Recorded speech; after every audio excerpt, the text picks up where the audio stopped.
Greetings! Today we're talking about the second dirtiest word in marketing. But first, let me introduce myself. I'm Pete Monfre and I'm here live every Thursday on LinkedIn talking B2B marketing. 11 o'clock Central is when we do it. Every single week without fail. And my objective is to help you make better marketing decisions. Stop throwing your money away on marketing that doesn't work, which is a good idea, and start driving more opportunity to your business through better marketing practices, hard-won knowledge over decades. Today I have a great guest, Bill Lowell from Business Development Directives, or BDD as we like to say. Bill is a giant of B2B research, and I've known him for decades. And why don't we let him introduce himself? Hello, Mr. Lowell. Let me get that script off the screen. Greetings. How are you? Thanks for having me. Glad to be here. It's good to see you. I like our topic today. I called it the second dirtiest word in marketing. So Yeah, people might I be would. wondering, well, what's the first dirtiest word? Do you want to tell them, or do you want me to? Well, you tell them what your first dirtiest word is, and then I'll tell mine. Well, You show actually, me yours, and I'll show you mine. I mean, I did a seminar, many years ago on marketing is not a dirty word, but I think a lot of people think it is. So I would imagine that's the first one, and probably research is the second. Mine was But strategy is the first dirtiest word, oh or wow, planning. I would say planning. yeah, yeah. I Or would say even that. yeah, even if you don't plan, that's a strategy, isn't it? It's like we decide to wing That's it. We decided our strategy is to not have a strategy. That is That's perfectly right. valid. Um, you know, uh, I like this topic because this has turned into sort of a dirty word series. Oh, And but speaking from the industry, marketing industry perspective, we actually need good research in order to be able to meet the client's expectations.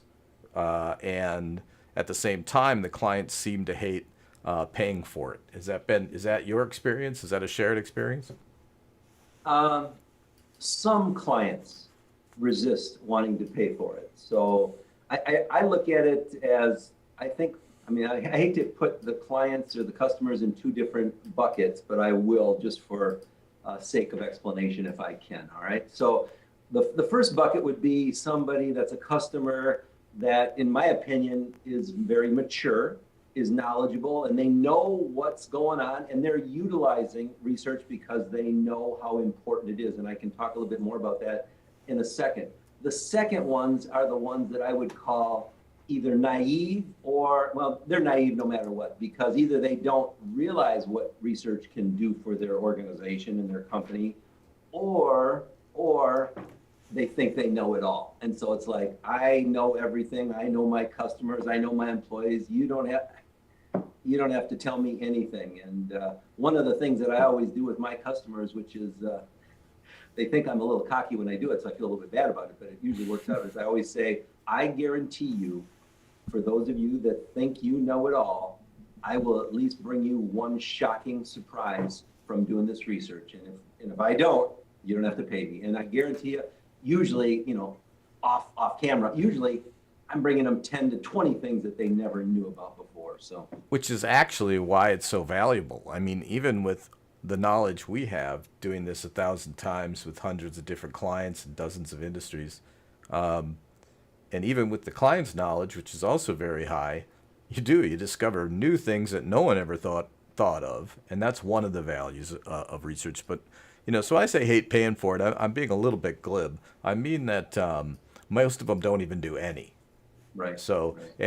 and I was thinking about that, and I'm like, well, is that more of a function of that there's a bigger picture where they just don't have deliberate planning activity? Like they don't plan. They throw some things up. They try this. They try that. They're on the wheel of desperation, trying different things, and nothing seems to work. And so maybe because research is such a part of planning, the whole baby got thrown out with the bathwater. And then I thought, well, even in a bigger picture, the, it's a fundamental. It's one of the fundamentals of marketing. So it's really maybe the fundamentals are getting lost because people are so focused on tools and all the stuff that makes marketing work, whoosh, went right with it. I think a couple of things. I think you're absolutely right.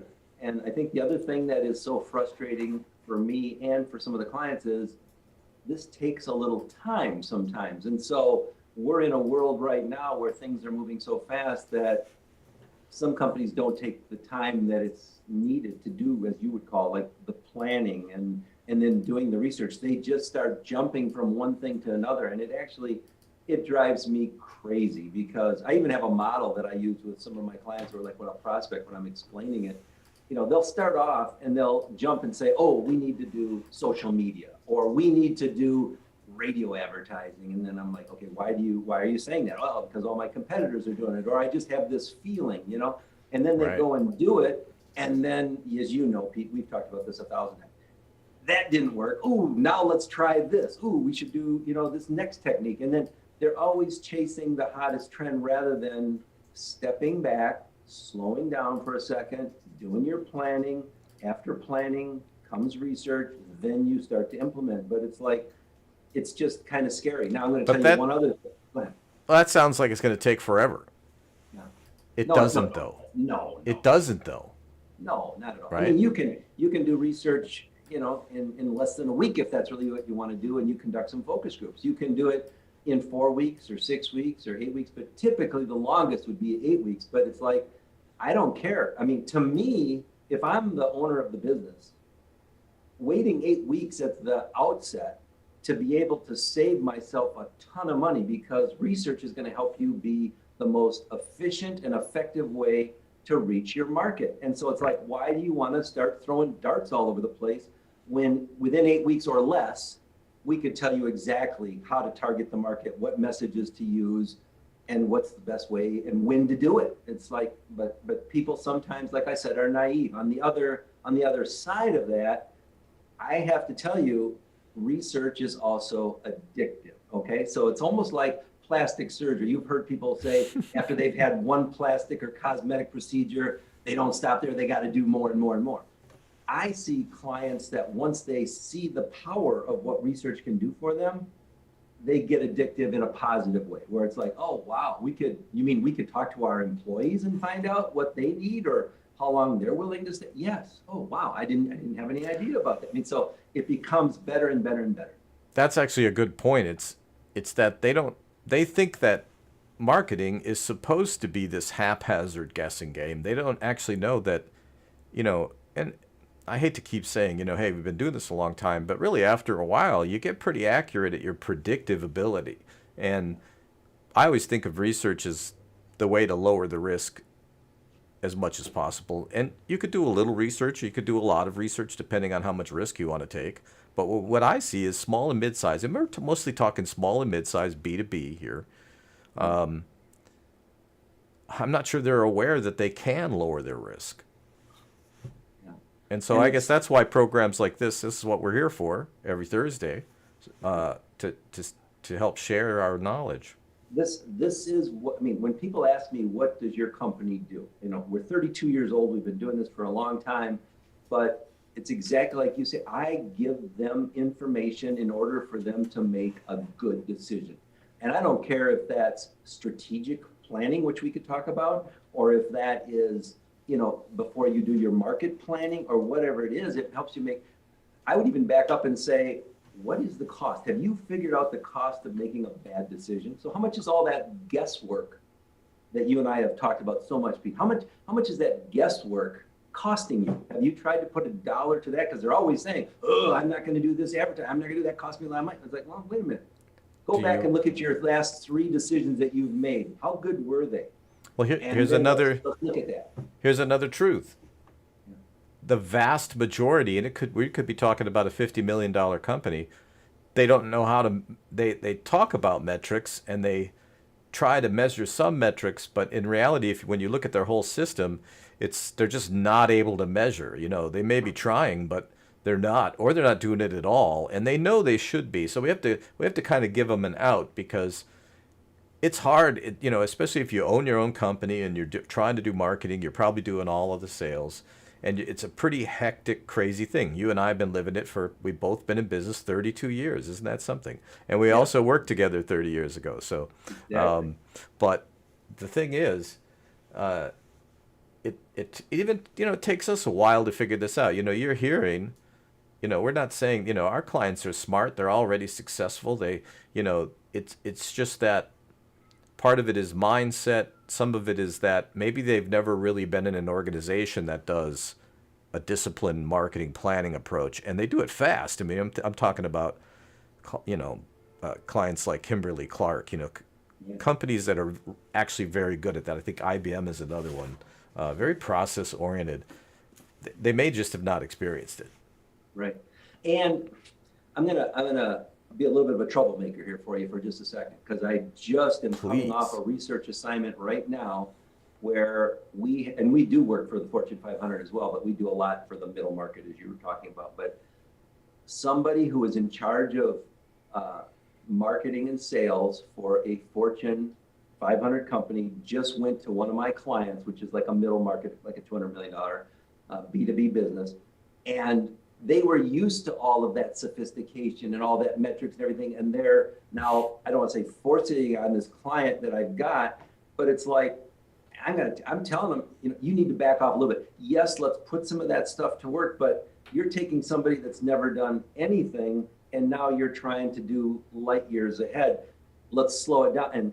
And unfortunately, I mean, it's been kind of a train wreck just because they've been pushing so hard and doing so much. And I don't think my client's ready for that yet. They're ready for pieces of it, but not everything. Well, and how did you learn that? I mean, the hard way. Like, over the years, you're like, hey, you know what? We're starting to see a pattern here on what works.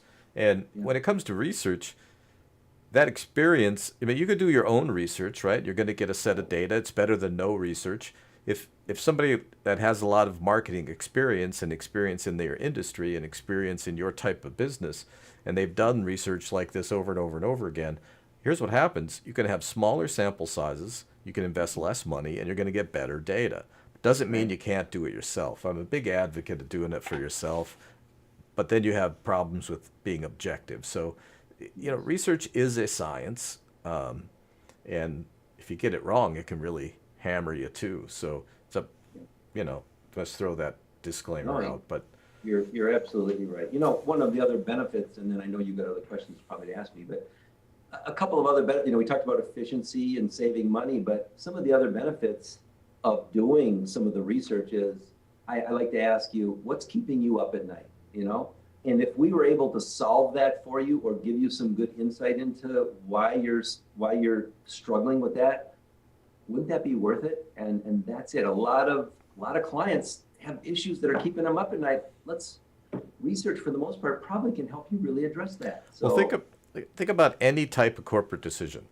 Does it not start with some sort of assessment, which is a type of research, and then a strategy period? What are we going to do? And then an implementation, go do that thing. But marketing, for some reason, got off the hook. They don't have to do any of that shit. They just are like, hey, I don't know, SEO.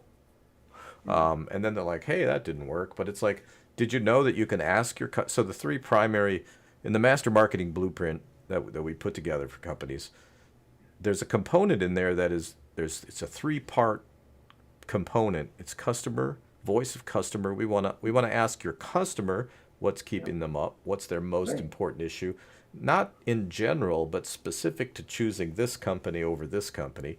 How do you Yeah, rank that criteria?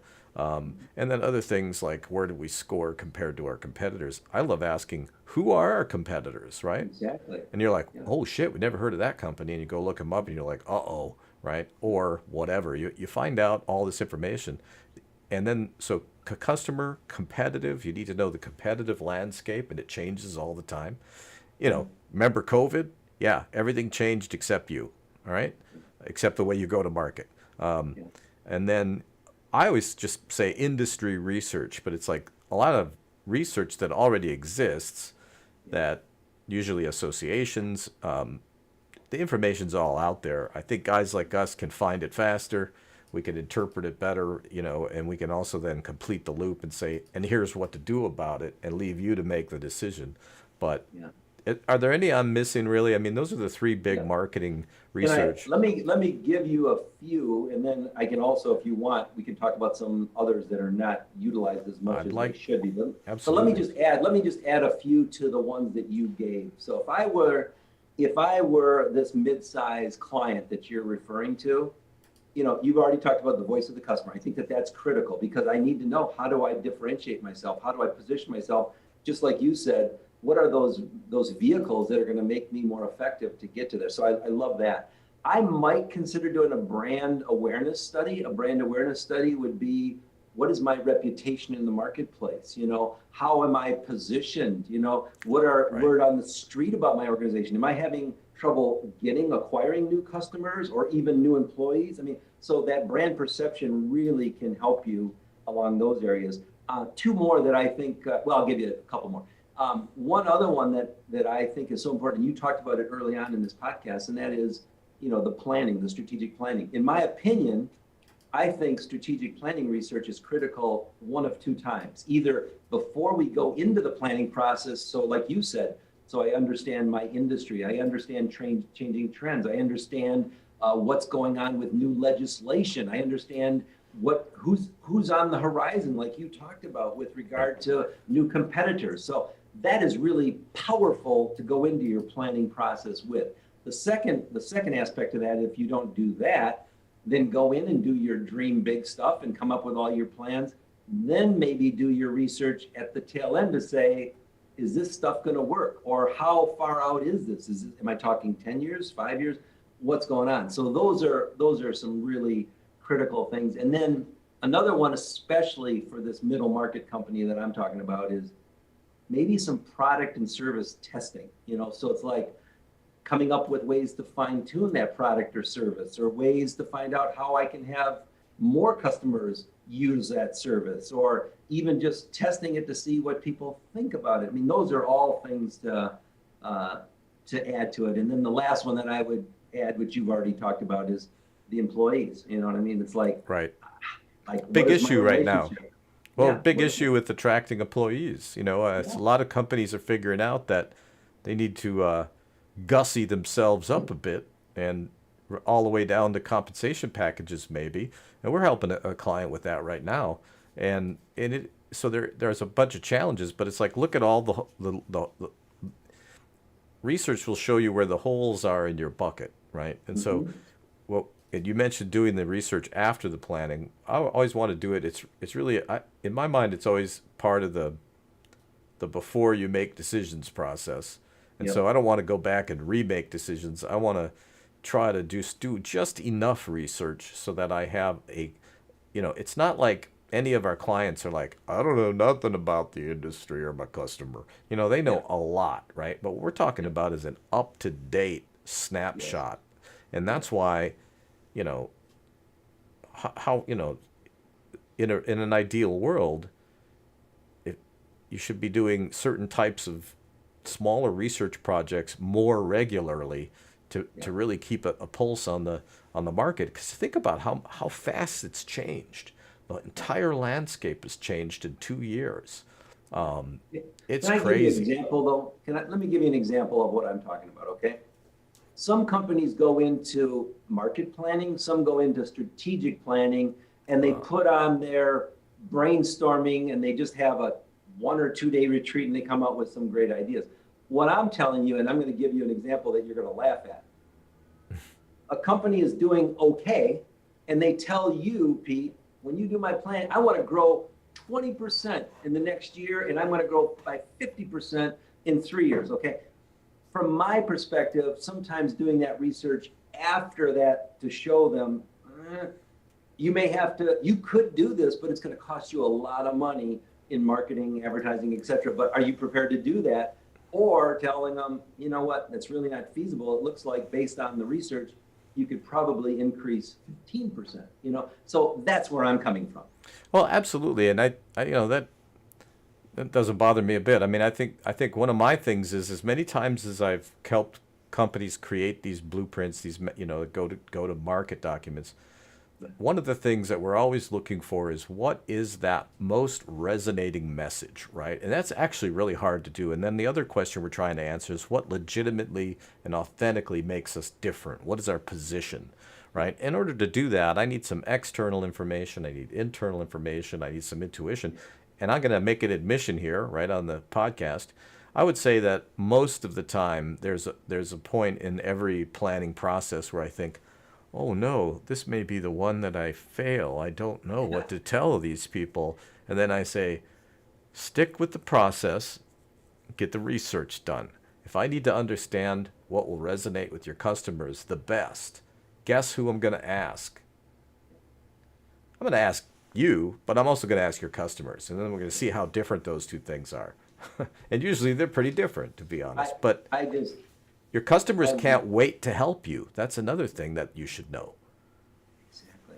They think they're putting them out when they're like, the customer's always like, no one's ever asked me what I think, you know? It's right. It's a compliment. I mean, it's really, and by the way, I look at it that when they also give you that information, you should cherish that because they're saying, I care enough about you to share this with you. So, you are so right. Well, we do this for a living, so it's easy for us to be right. Yeah. And I'm always right, just for so you know. That's a rule on the program. It's maybe wasn't communicated to you earlier, but I get now it. it has I get been. it. No, I'm kidding. By the way, I am too, anytime that I'm not home, just so you know. Is that it? I'm Oh, home. good. All right, I'm excellent. right. It's good to be right sometimes. Sure, sure. You know, honestly though, it's research makes us know that we're right or not. I mean, it's just this. It's that's why I think it's such an axe to grind. I think from an industry perspective, is like we need that information, right? Everybody's always harshing on the marketing folks because they're not doing their thing, and sales is like these leads suck, and you know, guess what? We need to do certain things in a certain way to create a certain result. And so this idea of that, well, it's just too frickin' expensive. We're not everybody. As soon as you say research, they think some humongous project that's going to take Right. 8 months. We don't have time for. So Yeah. let's say a company. So we have a thing where we say, look, if an approximate number, how much should you budget to create a plan? We say 10%, 10 to 12% of your marketing budget. Okay, and then part of that is some amount of research. Is there a rule of thumb, and is a percentage or anything that you've heard of in all your years? Because I may have just made that other one up. Yeah. It generally I comes have out to in all about my 10 in to all my 15 years, and percent. I've done thousands of research studies and thousands of focus groups. I've never really heard a specific number, but um, you know, I think it just depends on the issue or the problem that you might be struggling with. You know, So if I'm spending $1 million on marketing, and yeah, I stand to make, let's say, we're being real generous here, a right, 10x, return. yeah, It makes sense to take 5% of that money and spend it on research, 7%. And yeah, then really maybe it's half on, because in a sense, not in a sense, literally, research is marketing. Marketing is research. That's one thing that I think companies are getting wrong a lot is they're so focused on the tools. They're doing all these activities and they think they're doing marketing, but they're not. They're doing marketing things. Marketing is research. It's a deliberate thought process. It's not brainstorming, although brainstorming can be part of it, yeah, right? But brainstorming by itself has almost no value. right, I mean, we do a type of structured brainstorming, but it's very narrow in its focus, and sometimes we don't need to brainstorm because, honestly, if you get all the knowledge that the customer had, the client, our client has, which is a lot, these are smart people, and you can get that together, and then you bring your own knowledge to that table, and then you get customers, and you get data from the marketplace. fine, You have this pile of data now. Now, there's no more magic, to be honest. It's no, like everyone around the table. This is what one thing I love about it. If you're in a corporation and maybe there's a number of people and you have a big meeting, and I always imagine one of those great big, tables at Abbott Labs, and everybody's sitting around it, and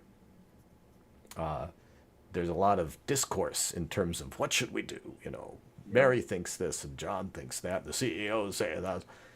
Well, once you actually do your homework, everybody around that table's like, oh, ha, that's what we should do. Exactly. And usually it's the customer telling you. Yep. And And I'll even add something to that that's really powerful. And I don't want to pick on salespeople, even though I'm gonna. Okay. A lot of please times do.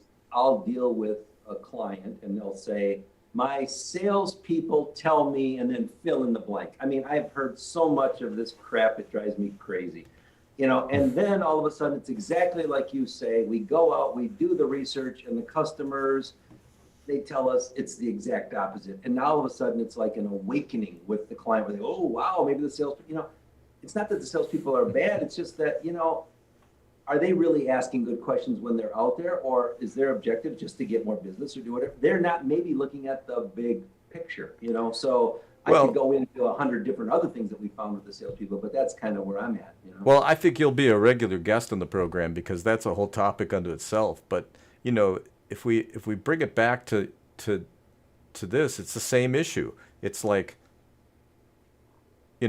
so I think what you're talking about is there's a real common rift between sales and marketing. Usually it has to do with marketing's delivering what they're calling marketing qualified leads. That's what you're measuring marketing on, these leads, and they're not actually leads, and they give them to sales. Then sales is super dysfunctional. They don't have a process that's consistent. They don't, and so, but everybody's like, these leads suck, right? And salespeople have leverage because they usually are bringing all the money in. At least that's how it's perceived. And so there's this imbalance. So if those two teams start communicating better, like I'll tell you what, if I work with a company to create a marketing plan, guess which team I start with? The sales team. Yeah. Right? And I've had a lot of clients kind of look at me like, what? You're a marketing guy. What do you want with that? Mind your own business. No, well, that is my business. Can I give you 2 comments on that? Sure. Please do. So one, I mean, I think you're absolutely right, but I've worked with companies where I've done some research and the leads are actually good from the marketing department. I mean, they actually have viable leads and they've handed them over to the sales department. And when we've done the research, we find out the salespeople didn't follow up once on some of those leads. Right. So that's a frustrating thing. The second thing is, and we never talked about this, but there's another type of research that we conduct called lost customer research, or inactive customer research. A lot of times when we go out and talk to those customers and say, why are you no longer doing business with such and such, or why are you not doing as much as you used to? They'll say, they haven't contacted me. And then when we talk to, let's say, oh yeah, we're on top of that. We've seen them, and I don't know where that disconnect is, and I'm not trashing on the salespeople, but it's like there's a disconnect. There's a disconnect. Something's wrong here, Lost customer research is terrifying for business owners. Yes. Terrifying, right? But it's like any good CEO knows that it's actually that bad, embarrassing, stupid stuff that's actually what we need to learn. If I talk to a bunch of people and all they say is, these guys, they are fantastic, that does me no good whatsoever. It's like that we need to see the ugly, the good, the bad, and the ugly. And so, because, there's even times when in those types of research projects, we've actually been able to bring a client back on board, and it's just only because we cared enough to be like, hey, we respect you for your opinion and we really need it to be successful. Would you help us with this? Who's going to say no to this, right? And so it's really, don't be scared of it. It actually ends up, anytime you're interviewing customers, whether it's lost customers, it really ends up being a really positive experience for everybody. So I always try to tell people that. Don't fear it. It's a good thing. Pete, every time I do a customer study of any type where we engage the customers, it's always a positive public relations move on the part of my client. So and by the way, most of the time business comes from because you're sending a nice message that says you're important to me and I value your opinion. So, to your point, you're right on with that, And what a great, contrast that with the old, hey, how's it going? What's happening? Yeah, this is John from Acme. How you doing? Anything new going on? Okay, as opposed to, hey, we want to know what you think. And you'd be surprised at what they think, actually. In fact, they probably don't think, like the thing that you think is most important, that's so important to you, your customer, you're going to be real surprised. They do not think like you at all, right? And that's It's what Mark Twain said. It's what we know that just ain't so. that just ain't so. But and again, we're not getting down on these people at all. It's not that they're not smart or they don't know what they're doing or anything like that. It's like they're about 95% absolutely right. And it's that other 5%, right? Now, research, it does cost money because one of the fundamentals is that without resources you cannot go to market. Okay, so but it doesn't have to be a huge deal. There's small things you can do. So I mean, for smaller and mid-sized companies, limited budget, I have an opinion, but I'm going to ask you what yours is. If they could do one piece of research, what would it be? That's a great question. In my opinion, I would say if I could only do one, it would be some kind of customer engagement, whether that's assigning people to call the customers and interview them, doing a Zoom meeting with them, doing a focus group with customers, or meeting one-on-one and just getting some insight. But to me, the most important thing is some kind of Customer research. Yes. And whatever. So, you mentioned something that can work. And again, I'm just going to tell the truth because that's what we do every Thursday here on Tell the Truth. The truth is, if you go talk to your customers by yourself personally, it's all well and good, and you will get some good information, and I would not discourage that, but I want you to know that most people are not that comfortable telling you your baby's ugly, right? And so when you have a third party do the research, there's a couple things too. If you're not a research person, you don't understand research methodology, there's a pretty good chance you're going to lead them to whatever answer that you think, right? Because you're going to ask leading questions. So there's a way to structure these questions. That's what research people do. But the other thing is we're not you.